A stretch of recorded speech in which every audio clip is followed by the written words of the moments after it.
Je suis vraiment ravi que ce cycle Matière à penser, Matters of Concern, puisse se terminer avec cette très belle exposition de Myriam Miindou, simplement parce que Myriam, pour beaucoup de raisons, a à voir avec, je dirais, presque les présupposés de ce cycle.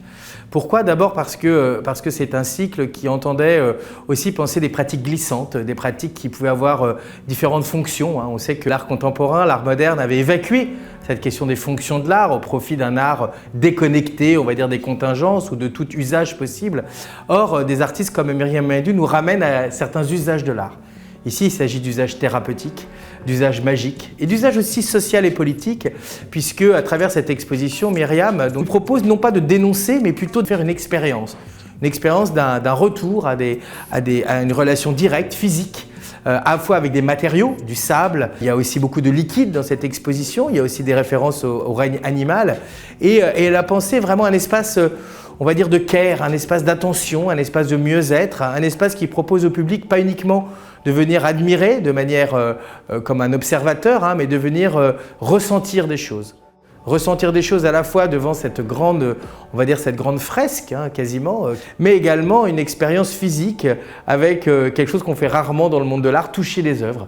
Ici, non seulement on peut le faire, mais on est invité à le faire, puisque nous avons ces sculptures, on va dire ces sculptures horizontales, ces draps qui ont été à la fois cousus, brodés et qui comportent des poches de sable qui ont un rapport à la fois organique, on dirait presque des organes, mais qui peuvent aussi avoir un caractère apaisant.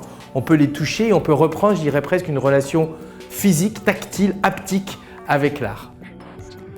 On voit ici dans l'exposition beaucoup de mots, et si vous regardez bien, c'est des mots qui ne sont pas tout à fait liés à une grammaire ordonnée ou existante. Quelque chose de personnel, mais qui va plutôt presque à la racine des mots. Et puis ça renvoie pour moi surtout à cette question du caractère magique du mot. On le sait, la répétition est à la base de l'incantation et de la formule magique aussi. Et je dirais qu'il y a cette position très humble chez Myriam Miindou, cette volonté de désigner un peu des choses, de les laisser aussi faire, révéler, et puis de ne pas contrôler, et de plutôt regarder comment la nature se révèle, comment les matières se révèlent. Et je crois que c'est une position d'humilité qui est aussi une très belle leçon aujourd'hui dans le rapport qu'on a avec le vivant en général.